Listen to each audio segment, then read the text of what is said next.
Yo guys, what's going on? It's your boy Forza. This is gonna be a no-nonsense guide for a setup on Mob of the Dead. So the first thing you want to do is open this door right here. Remember, 6 zombies on round 1. Don't bother shooting them. Knife them to get maximum points. So start off right away. Knife 5 of them. Rebuild a barrier. Then we'll go from there. You open this door after you build up your points. Rob the perk machine. Then turn on the power. Now I want you guys to notice something. This gate over here right across from you, right there. You want to open that gate later on and build the shield down there for your strategy. So just keep that in mind. That's where you want to build the shield, in that little tunnel. Whenever you're going across the catwalk right here, make sure you knife the zombies. Take your time. It's possible. It's actually very easy if you take your time. Whenever you get across this catwalk now,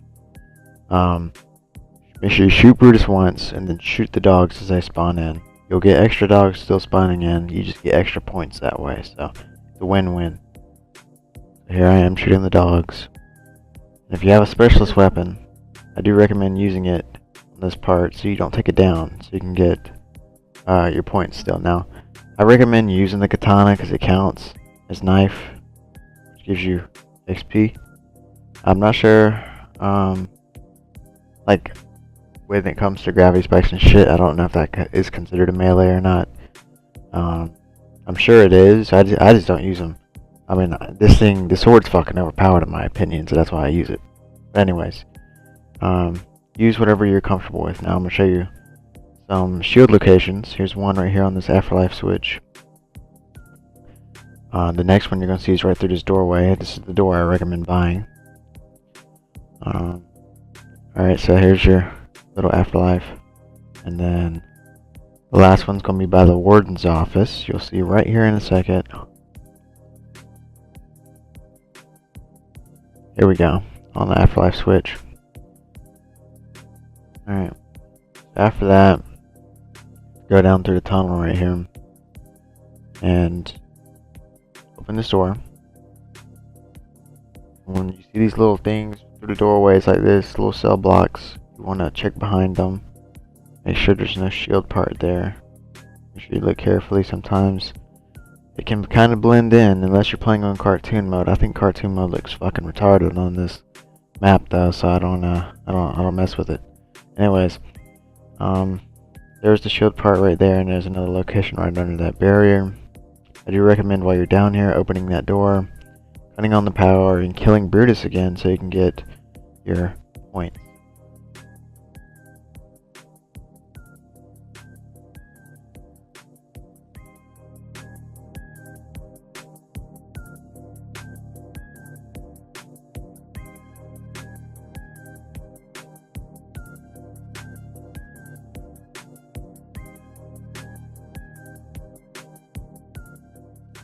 Alright guys, so after that, fill up the 3 dogs. My recommendation is to start with the dog in the cell block, and then do the dog closer to spawn, and then do the dog by the warden's office.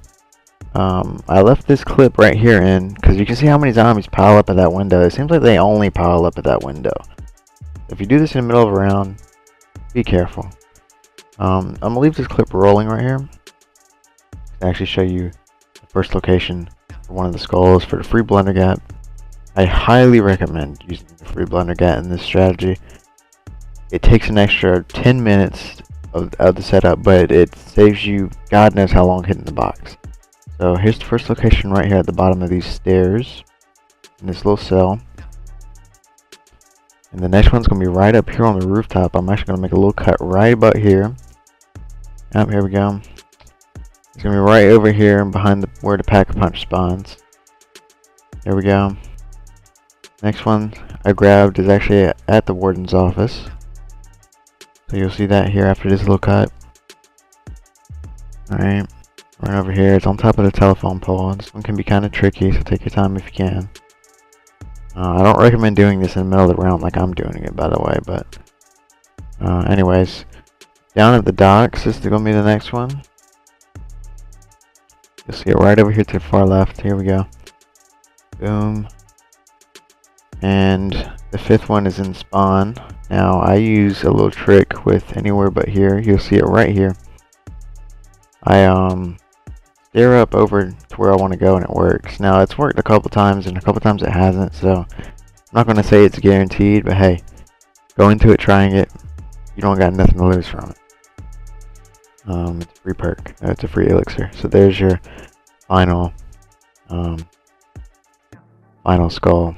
Now what you want to do is run over and grab the blundergat and put it into the furnace. Now I recommend you use the box once or twice, or buy a wall gun you know will be viable, such as the ICR. I was using the swordfish. Don't recommend using the swordfish. It was a 2-shot burst on round 10, and that can get pretty fucking hectic. Now you can see I made a cut right here because I just, for some reason when I was trying to do it the first time, it burned out, so I went and bought a what's it called, the shotgun off the wall. That thing is overpowered as hell, so I used the fuck out of that.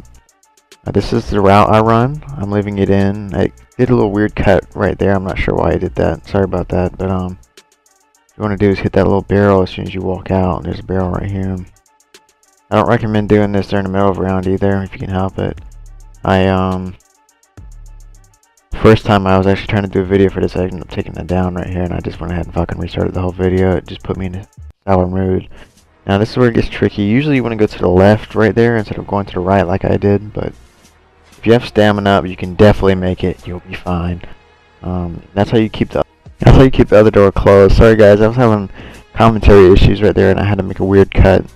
But anyways, like I was saying, you get all that shit figured out, you get to keep the door closed.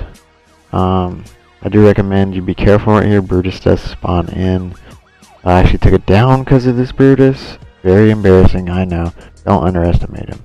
Now, the last part of the strategy is upgrading your shield. This is optional, but I recommend it. All you have to do is hit the box, and whenever the lock pops up, you zap it, and throw your tomahawk at it. Anyways, guys, it's been your boy Forza Reaper. Like, sub, and all that good shit if you guys did find this helpful and you did enjoy. And I'll see you guys in the next one. Peace out.